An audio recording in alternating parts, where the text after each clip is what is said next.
अस्सलामु अलैकुम वरहमतुल्लाहि वबरकातुह।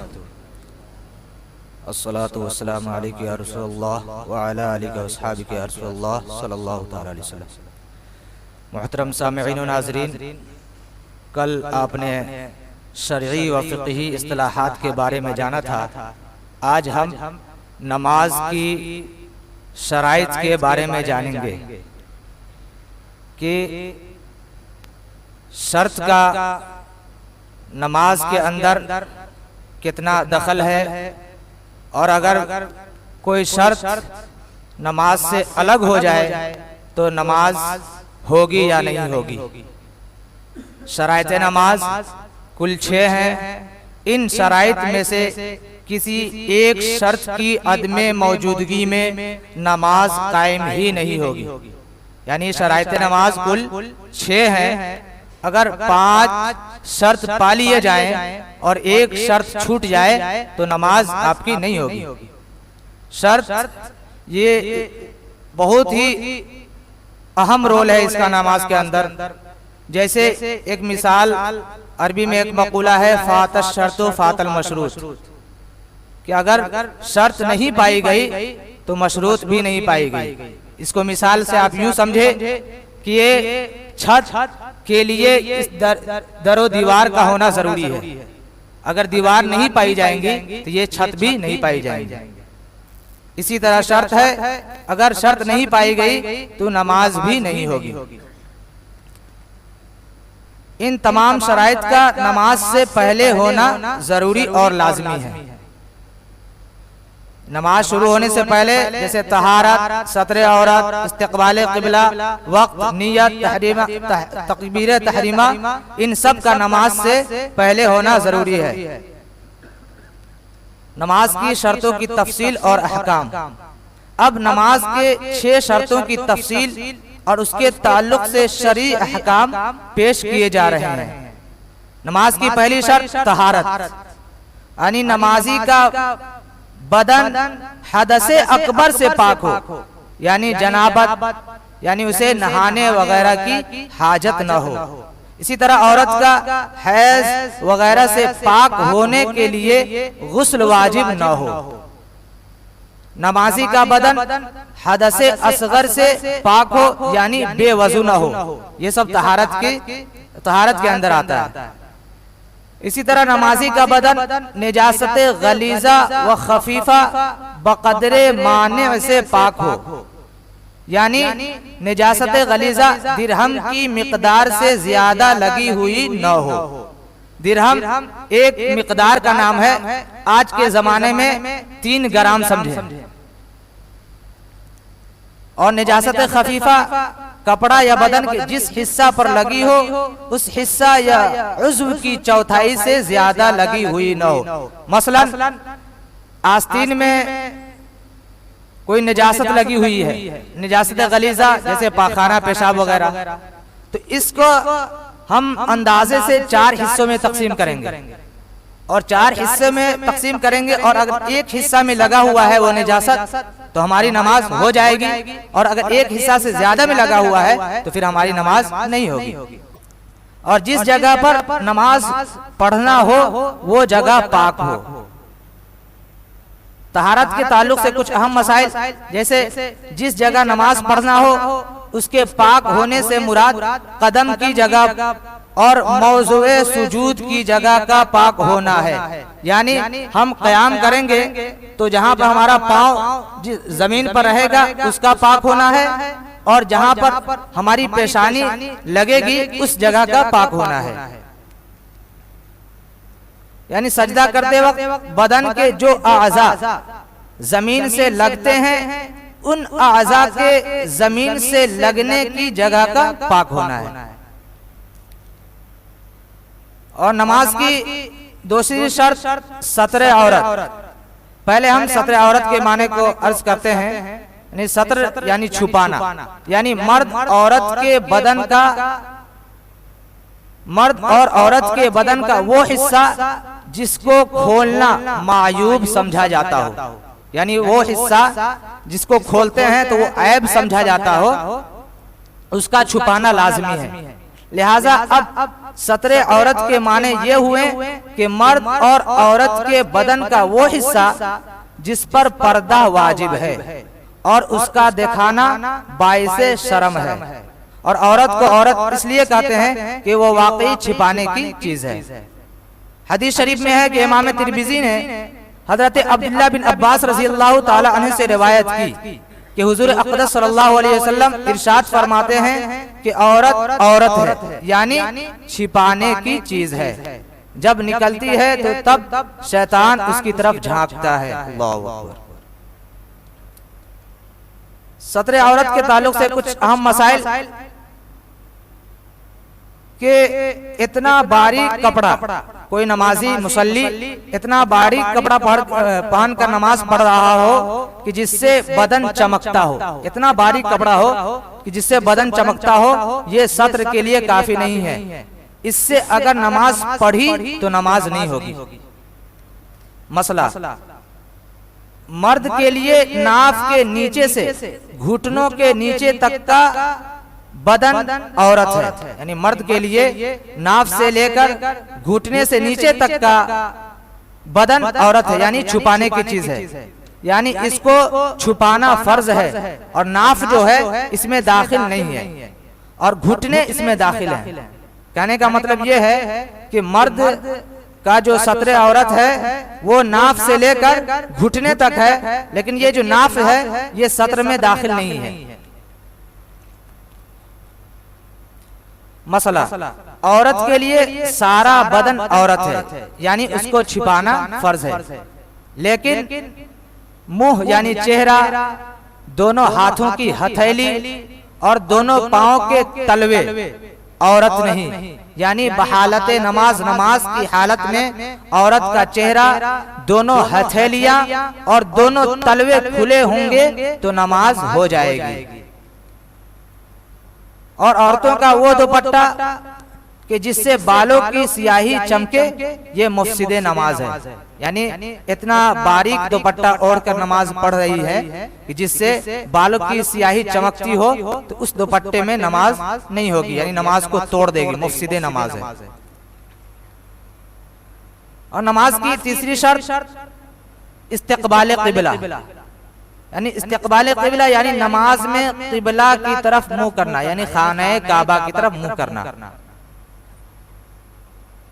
अगर कोई शख्स ऐसी जगह पर है कि क़िबला की शनाख्त न हो, यानी कोई ऐसी जगह पर चला गया कि उसे पश्चिम का पता ही न चले कि हम उस तरफ कैसे नमाज पढ़ें, तो न वहाँ कोई ऐसा मुसलमान हो जो उसे क़िबला की जिहत बता दे, यानी कोई वहाँ पे कोई ऐसा शख्स भी न हो जो उसे ये बता दे कि पश्चिम इस तरफ है। न वहाँ मस्जिदे मेहराबे हों, न चांद सूरज सितारे निकले हों या निकले हों मगर उसको इतना इल्म ही नहीं कि उनसे मालूम कर सके, तो ऐसे शख्स के लिए हुक्म है कि तहर्री करे, यानी गौर खौज करे, सोचे और जिधर क़िबला होने पर दिल जमे उधर ही मुंह करके नमाज पढ़े, उसके हक में वही क़िबला है। यानी कोई शख्स ऐसी जगह पर चला गया कि उसे पता ही नहीं है कि क़िबला किधर है, और कोई ऐसा मुसलमान भी नहीं है जो उसे बताए कि क़िबला इधर है, आप इस तरफ मुंह करके नमाज पढ़ लें, तो उसके लिए यही हुक्म है कि वो गौर खौज करे, सोचे और उसका जिधर भी दिल जम जाए वही उसके लिए क़िबला है, उसी तरफ मुंह करके नमाज पढ़ ले। तहर्री करके यानी सोच कर क़िबला तय करके नमाज पढ़ी। नमाज पढ़ने के बाद मालूम हुआ कि क़िबला की तरफ नमाज नहीं पढ़ी थी, तो अब वो दोबारा पढ़ने की हाजत नहीं, नमाज हो गई। कहने का मतलब ये है कि वो उस जगह पर नमाज गौर खौज से सोच समझकर वो जिधर अपना क़िबला बनाया था उधर मुँह कर नमाज पढ़ ली, बाद में पता चला कि क़िबला उस तरफ नहीं है बल्कि किसी और तरफ है, फिर भी नमाज हो जाएगी। नमाज की चौथी शर्त वक्त है।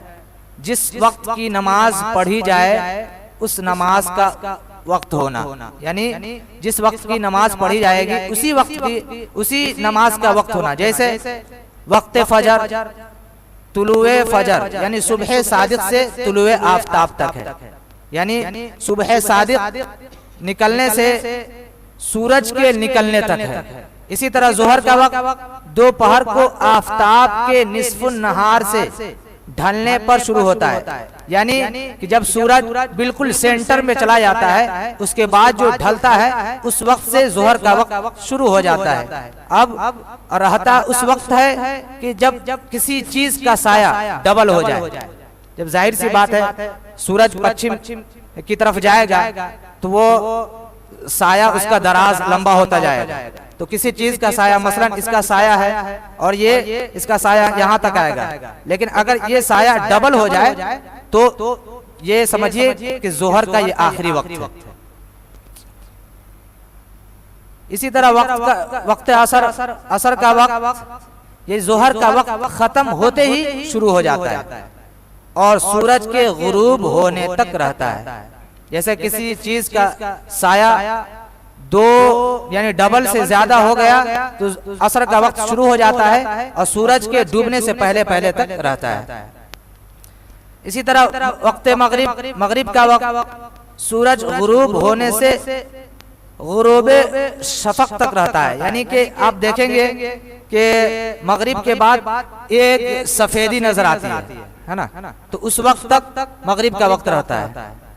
इसी तरह वक्त ऐशा गुरूबे शफक से तुलुए फजर तक, सुबह सादिक तक रहता है, यानी कि वो मगरिब का जो आखिर वक्त होता है, जो एक गौर करेंगे तो एक सफेदी नजर आएगी, जो उस सफेदी के गायब हो जाने के बाद सुबह सादिक तुलू होने तक ऐशा का वक्त रहता है। नमाज की पांचवी शर्त नियत है, यानी नमाज पढ़ने की नियत होनी चाहिए। बुखारी व मुस्लिम में हदीस शरीफ में है कि बुखारी व मुस्लिम ने अमीरुल मोमिनीन सैयदना उमर फारूक रजी अल्लाह ताला अन्हु से रिवायत किया कि हुजूर अक़दस सल्लल्लाहु अलैहि वसल्लम फरमाते हैं, इन्नमल अमालु बिन्नियात व लिकुल्लि इम्रिइन मा नवा, यानी अमाल का दारो मदार नियत पर ही है और हर शख्स के लिए वो है जो उसने नियत की। नियत के ताल्लुक से अहम मसाला, नियत दिल के पक्के इरादे को कहते हैं। महज जानना नियत नहीं, ता वक्ते के इरादा ना हो, यानी नियत दिल के पक्के इरादे का नाम है। अगर हम किसी वक्त की नमाज पढ़ रहे हैं और हम सिर्फ जानेंगे कि ये इस वक्त की नमाज है तो वो हमारी नियत ठीक नहीं, हमारी नमाज नहीं होगी, बल्कि उसका दिल में पक्का इरादा होना जरूरी है। मसला, जबान से नियत करना ये मुस्तहब है। नमाज की नियत के लिए अरबी जबान में नियत करने की तखसीस नहीं है, यानी नमाज में आप नियत उर्दू वगैरह में भी कर सकते हैं, अलबत्ता अरबी जबान में नियत करना ये बेहतर है, अफजल है। नियत में जबान का एतबार नहीं बल्कि दिल के इरादे का एतबार होता है।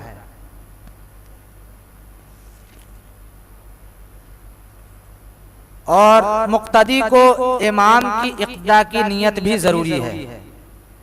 इसी तरह अगर किसी की फर्ज नमाज कज़ा हो गई और वो कज़ा पढ़ता हो तो कज़ा नमाज पढ़ते वक्त दिन और नमाज का तय्युन करना जरूरी है, यानी अगर किसी की नमाज कज़ा है तो कज़ा अदा करने के लिए उसको जिस नमाज की कज़ा करनी है उस नमाज का वक्त और उसके दिन का तय्युन करना जरूरी है। मसलन फला दिन की फला नमाज कज़ा की नियत होना जरूरी है। अगर मुतलकन किसी वक्त की कज़ा नमाज की नियत की और दिन का तय्युन न किया या सिर्फ मुतलकन नमाज की नियत की तो काफी नहीं। मसलन बहुत सारे लोगों का नमाज बाकी रहता है, यानी नमाज कज़ा हो जाती है, तो उसको अदा करने के लिए जरूरी है कि जिस दिन की हमारी नमाज कज़ा है उस दिन का कौन सी नमाज कज़ा है और वो कौन सा दिन है उसका तय्युन करना जरूरी है। अगर किसी के जिम्मे बहुत सी नमाजें बाकी है और दिन और तारीख भी याद न हो तो इन नमाजों की कज़ा पढ़नी है, तो उसके लिए नियत का आसान तरीका यह है कि सब में पहली या सब में पिछली फला नमाज जो मेरे जिम्मे है उसकी कज़ा पढ़ता हूँ। यानी उसकी बहुत सारी नमाजें कज़ा है और वो शुरू करना चाह रहा है, तो उसकी नीयत ये हो कि जो हमारी सबसे पहले जो नमाज कज़ा हुई थी मैं उसको अदा कर रहा हूँ, या जो हमारी सबसे आखिर में नमाज कज़ा हुई है मैं उसको अदा कर रहा हूँ। और नमाज की छठी शर्त ये तकबीर तहरीमा है, यानी अल्लाहु अकबर कहकर नमाज शुरू करना। नमाज जनाजा में तकबीर तहरीमा ये रुकन है और बाकी नमाजों में ये शर्त है। तो खुलासा कलाम ये है कि नमाज की 6 शर्तें हैं। तहारत, सत्र औरत, इस्तक़बाल क़िबला, वक्त और नियत। तहारत यानी पाक होना, सत्र औरत यानी कि जो मर्द औरत का वो हिस्सा जो मायूब समझा जाता है उसको छुपाना, इस्तक़बाल क़िबला यानी क़िबला की तरफ मुंह करके नमाज पढ़ना, वक्त जिस वक्त की जो नमाज हो उसी वक्त में उसको अदा करना, नियत यानी दिल के पक्के इरादे के साथ नमाज अदा करना, और तकबीर तहरीमा यानी अल्लाहु अकबर कहकर शुरू करना। बिस्मिल्लाहिर्रहमानिर्रहीम। अल्लाहुम्मा सल्ली अला सय्यिदिना मौलाना मुहम्मद बारिक सल्लल्लाहु अलैहि वसल्लम सल्लल्लाहु तआला अलैहि वसल्लम सल्लल्लाहु तआला अला खैर खल्क़िही व नूरि अर्शिही मुहम्मदिन व आलिहि व सहबिही अजमईन। या अल्लाह या रहमान या रहीम, मलिका करीमा बादशाह बंदा नवाजा, कारसाज़ या अरहमर राहिमीन। या अल्लाह हम सब के पढ़ने पढ़ाने को, सुनने सुनाने को अपनी बारगाह में मकबूल अता फरमा। मौला हम सब को सही नमाज पढ़ने की तौफीक व रफ़ीक अता फरमा। या अल्लाह हम में जो बीमार है उन्हें शिफाए कामिला अता फरमा। इन्नल्लाह व मलाइकतहु युसल्लूना अलन नबी या अय्युहल्लज़ीना आमनू सल्लु अलैहि व सल्लिमू तस्लीमा। अल्लाहुम्मा सल्लि अला सय्यिदिना मौलाना मुहम्मद बारिक सल्लल्लाहु अलैहि वसल्लम सल्लल्लाहु तआला अला खैर खल्क़िही व नूरि अर्शिही मुहम्मद व आलिहि व सहबिही अजमईन बिरहमतिका या अरहमर राहिमीन बहक़ ला इलाहा इल्लल्लाह।